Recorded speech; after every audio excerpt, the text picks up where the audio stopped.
Your campus, your news. Elon Local News is your news leader. Here's what we're following tonight. A new app is making a stir around Elon. We'll tell you more about it and why it is causing such a controversy. Coming up, I found a new way to drive safer and it fits in the palm of your hand. Spring may be here, but that winter weather is still around, and it's affecting more than you think. Good evening, Elon. I'm Alex Rose. And I'm Britta McDavid. All that and more tonight on Elon Local News.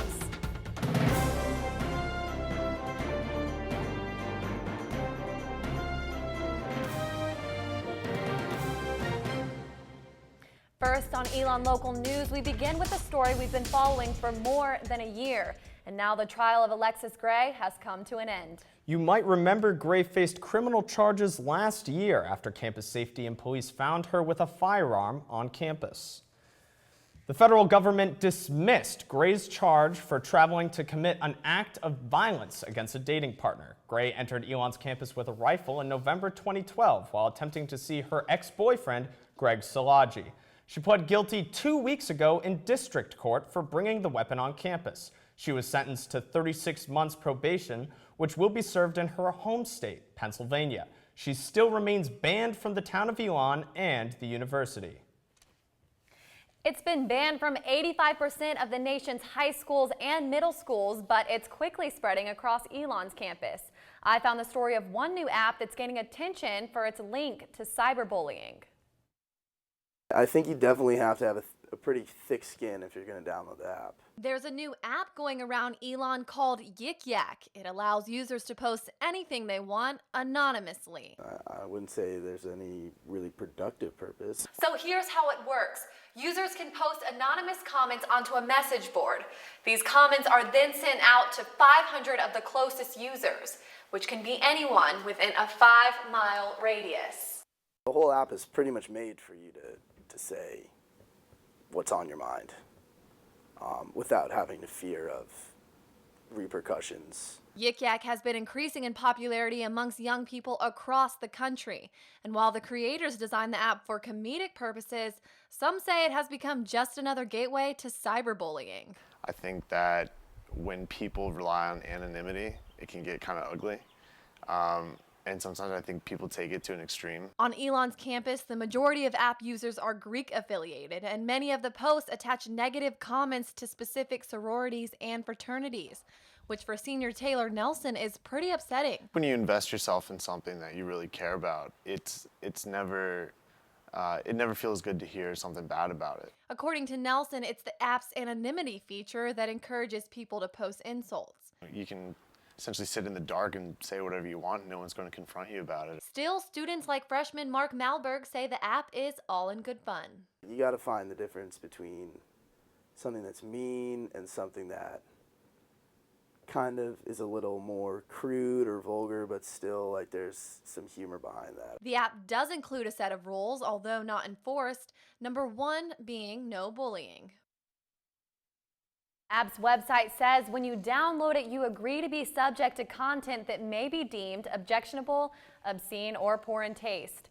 And while Yik Yak is gaining negative attention, another new app is helping students be safer, and it may just save your life.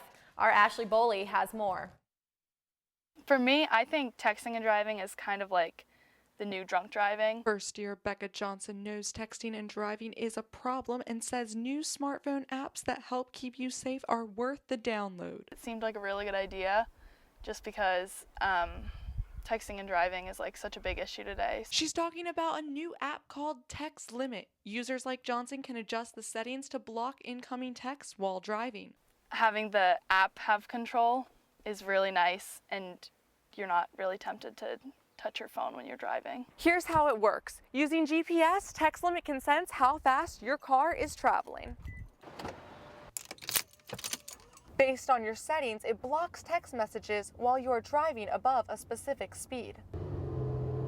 I definitely think that it's extremely important for drivers to be undistracted. First year Katie Silverman doesn't have a car on campus, but says many of her friends text and drive. I do have friends that text and drive, but when I'm in the car, I always have them put it away. And she says she would feel safer if her friends use the app. It makes me nervous as a passenger, and it's not fair if they're like putting my life at risk. Johnson agrees that texting and driving is more of a problem than most people think. Having that mentality is just really dangerous, and more people should really realize that texting and driving can affect anyone. Ashley Boley, Elon Local News. The app requires a $25 yearly subscription fee unless you live in Kentucky, where the app was developed and is subsidized by the local Department of Transportation. According to the National Safety Council, texting while driving accounts for 1.6 million accidents per year in the United States. That's nearly 25% of all car accidents. Yet a study by the U.S. Department of Transportation found 44% of adults ages 18 to 20 admitted to sending a text or emailing while driving. If you're driving, texting can wait. Set your phone aside when you're at the wheel and use Bluetooth or hands-free features if you need to make a call. And with graduation in 47 days, many seniors are job hunting. But don't worry, according to the Bureau of Labor Statistics, the job market might actually be accelerating. In March, 192,000 jobs were added, and in the last 12 months, hiring has outpaced population growth, which means that more workers are finding jobs. The average work week has risen from 34.3 hours to 34.5 hours. Now, that may not seem like a lot, but employees are making more money each week, and economists have seen an increase in spending because of it. Finally, the unemployment rate has held at around 6.7% since December 2013. This is the lowest unemployment rate since December 2009. The newly elected members of Elon Student Government Association gathered Thursday night for the first time since being elected back in February. SGA Student Body President Joe Corvia spent the evening swearing in new officials as well as going over expectations and goals for the year. And Corvia told Elon Local News that he hopes to carry on the momentum from last year's SGA and is optimistic about what's in store for this year. You might think that this season's wet weather would benefit local farms, but I'll tell you why it could actually be more harmful coming up. And it may have been rainy today, but is the warm weather here to stay? After the break, we'll have your Phoenix 5-day forecast. Stay tuned.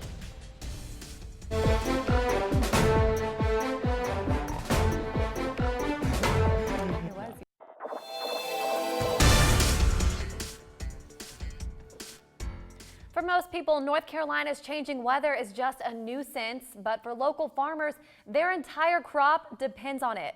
Our Carly Hilliard has more. Elon and the surrounding area did not get much of a break from the winter chill in what the State Climate Office of North Carolina calls the state's 11th coldest winter in a century. We had a lot of snow and ice, probably more than we've had, I'd say, in 10 years or more. Suzanne Hawkins' family has owned Bird Farm in Caswell County for more than 100 years. One of the newest additions to the farm, this structure called a hoop house that acts as a shelter for crops. The snow accumulated on the top of the hoop house and caused it all to cave in, which was a big deal for us because we had to put out quite a bit of money. But it still set the farm back about $2,000. Being such a small farm, you know, that's kind of tough from the get-go, you know, kind of cutting into our startup money for the year. And Elon's campus is home to its own local farm and community garden. Many environmental science students like junior Emily Mount work on Loy Farm for classes, but the weather forced them to get a late start. They're probably 3 weeks behind, which is doesn't sound like a lot, but it really is in the grand scheme of the fact that we only have 6 weeks left of the semester. But it turns out it's the rain that's even more devastating than the snow. We've had to do a lot more tilling of the soil and getting down there and loosening it up because it is so compact because of the amount of rain. Hawkins says most crops are fairly resilient to heavy weather, but overwatering can actually hinder their growth. Hawkins and Mount are trying to find ways to move forward. Cold and snow and ice may have had a positive impact on killing off more insects and bugs. It's just a lot of manual labor, but we kind of knew what we were getting ourselves into when we signed up for the classes. Now that they've finally planted the crops, they both hope that the weather will finally be on their sides. Carly Hilliard, Elon Local News. If you're interested in checking out these local farms, both Bird and Loy Farms encourage community members to stop by.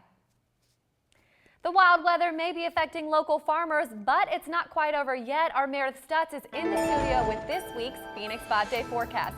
Meredith, please tell me this rain is going to end. Brennan and Alex, I'm sure hoping these April showers won't be here for too long, but the rain will continue into tonight and tomorrow morning with a chance of a storm between now and then. Low tonight around 56. Now let's take a look at our Phoenix 5-day forecast for what's in store for the rest of the week. After the rain lets up early tomorrow morning, we should be in the clear for a pleasant Tuesday. Partly cloudy with a high of 69 and a low of 42. On Wednesday, the rain looks like it will return with a threat of a few showers and a chilly night. High 66, low 38. It might be a good idea to grab a jacket if you'll be coming home from the library late at night.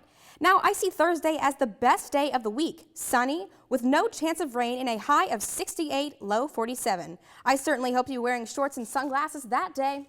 We'll round out the week on Friday with another nice day. Partly cloudy with a projected high of 76, low of 52, and 0 chance of rain. So with these temps, it looks and feels like spring is officially here.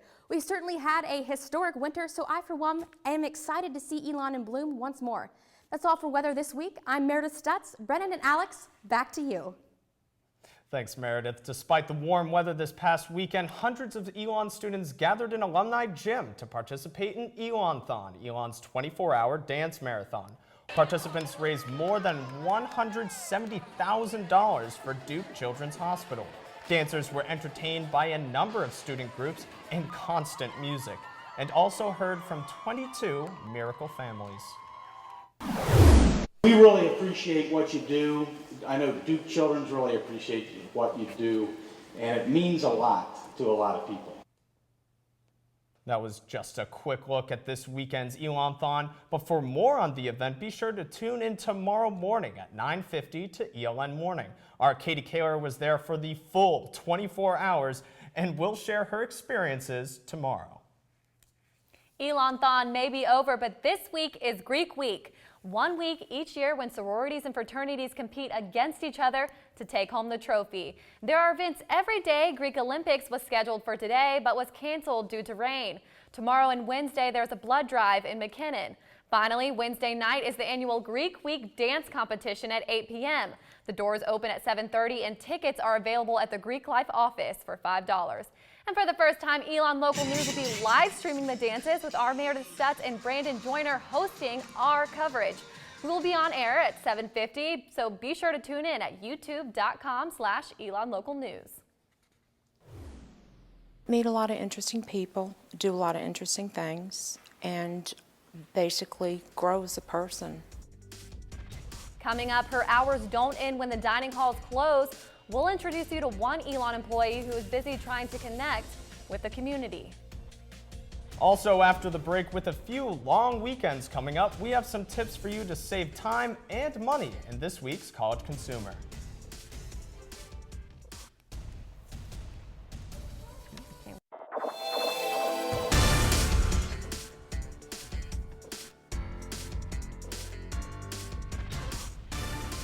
Easter break is quickly approaching, and if you're looking to get out of town, our Audrey Engelman has some tips to help you save money in this week's College Consumer. Easter weekend is coming up, and if you're like me, you're ready to get away for a few days. If you're planning on flying, checking sites like Kayak are your best bet for finding a good deal. Start looking as soon as possible, though. Prices usually go up closer to the date, especially around holidays. And if you want to take a trip somewhere new, look on sites like vrbo.com and Groupon for deals. They show you condos for rent as well as hotels, but make sure and check that they rent to people under 25 before you book. And check and see if they offer a rollaway bed or pull-out couch, so you only have to rent one room. While you're away, make sure to go shopping. Many stores have great Easter deals and are trying to sell their last winter clothes at bottom prices. Also try checking Facebook pages for deals and coupons. Looking out for the College Consumer, I'm Audrey Engelman. Thanks, Audrey. While Elon students are commonly known for being over-involved, some Elon staff members are too. Our Gary Grumback found a woman who does much more than clean tables. Barbara Anderson works at Lakeside Dining Hall 5 days a week.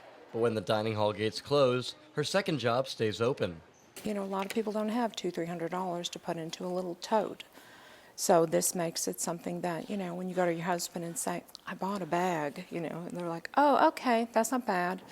Anderson is a consultant for 31, an online fashion boutique. Their mission is to celebrate, encourage, empower, and reward women.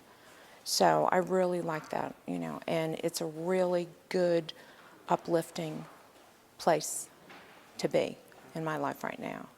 But the goal for Anderson isn't raking in the big bucks. I'm not really looking to make money as much as get involved in the community now that I'm here. Anderson moved to Gibsonville 9 years ago and says it's been hard to get involved in the community. I'm trying to find my own way. And she says the prices fit any budget. It's affordable. It is a product that is affordable for anyone if you want to be fashionable. Stripes are in this season. Orange is the color. It might be a second job, but it gives Anderson something to do with her free time. It's a whole lot more fun than sitting around watching TV or looking out the window saying, what else can I do today? She's only owned this online shop for 3 months and says it will be a successful business venture. Gary Grumbach, Elon Local News. To view Barbara's online shop, visit www.my31.com/Barbara Annenson. The new communications building isn't the only change coming to McEwen. Next year, a new major is being added to the school, and parts of the curriculum will be changed. Digital media convergence has now been broken up into 2 courses, and media analytics is the latest communications major. These are just some of the changes, which place a greater focus on the role of web and mobile communications. Chair of the Department of Communications, Jessica Gisclair, says these changes are a normal process of growing. We're making the changes to the curriculum because we hadn't revisited our curriculum since 2006, and we usually change every 5 or 6 years. So it was time for us to revisit and start talking about it. Nicole Winfield spoke to Elon students, faculty, and community members on Friday night about her experience as a Rome-based Vatican correspondent for the Associated Press. Winfield has covered 3 popes, John Paul II, Benedict XVI, and Francis. She's written stories on the church's sex abuse scandal, the popularity surrounding Pope Francis, and the church's relationship with other faiths. Winfield spoke to ELN after her lecture, and she says that multi-faith understanding is something that is essential in 2014. It's no longer a situation where you have a country that is Catholic, a country that is Muslim. The world is a global place. Coming up after the break, our Justin Beagle has your Phoenix sports update. Stick with us.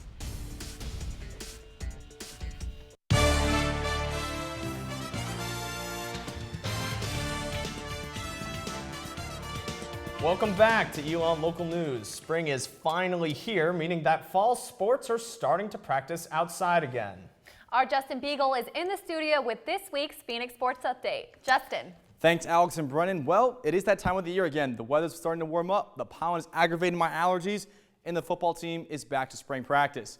Now, with the change of the seasons also comes a change in the head coaching position. In December, Rich Krosky took over for Jason Swepson, bringing with him a new coaching staff and a new motto. That's right, embrace the grind. If you haven't heard it yet, you certainly will over the next several months. Coach Krosky told Elon Local News he wants to make sure all of his players feel comfortable with his new system by the time the spring training ends. And a lot of players have already caught on.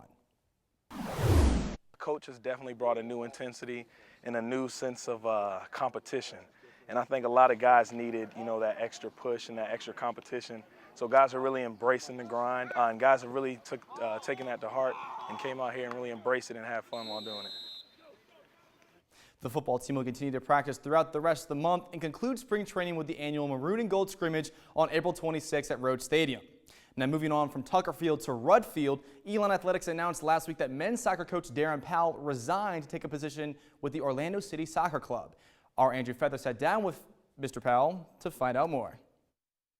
In an emotional decision, Elon head men's soccer coach Darren Powell resigned Thursday to take a job with the Orlando City Soccer Club. It was a very difficult decision leaving Elon. The community's been fantastic and the support's been great, and the players over the years, including the current group of players, have just been so supportive and so committed. So it was a really difficult decision. In 9 seasons at Elon, Powell led the Phoenix to 3 straight Southern Conference titles, coached 47 All-SoCon players, and 4 Conference Players of the Year. He was named Southern Conference Coach of the Year 4 times, and ends his tenure as Elon's winningest soccer coach with 94 career wins. The whole program has come a long way, and it's just to be part of that and see the pride and the passion that the current players and the former players have in the program. It makes you, emotionally attaches you to the program. The announcement surprised the Elon community, but for junior Jason Waterman, it wasn't completely unexpected. It was surprising in the sense that this steady figure that we've always had isn't going to be here, but it wasn't surprising in the fact that we knew he'd accomplished a lot of great things here at Elon and opportunities would be presented to him. Waterman and Powell have a connection like no other. Waterman credits Powell for giving him the opportunity to walk onto the team and eventually score the winning goals against Wofford in the SoCon Championship game and Clemson in the NCAA tournament. That's really what made those moments after the game so special, when I'm able to go up to Coach Powell and really just say, all the work you've put in has paid off. Look at where we are now. Thank you for giving me this opportunity when a lot of people wouldn't. And it was just so special in that sense. Powell's position will primarily involve working with the Orlando City U.S. Soccer Development Academy program. Orlando City currently competes in the USL Pro League and will move to Major League Soccer in 2015. Andrew Feather, Elon Local News. And Coach Powell will certainly be missed. Next, you see them on campus and often mistaken them for varsity tennis players, but these athletes are making a name for themselves in other ways. I went to the Jim Powell Tennis Center to find out more. They're not varsity athletes. They don't receive athletic scholarships, but they are one of Elon's most successful club sports. The club tennis team has shined this year under third-year president Ian McGinnis. Freshman Garcia de Cruz says McGinnis and the rest of the team welcomed him with open arms and helped elevate his game. I mean, the people in the club tennis community are so nice.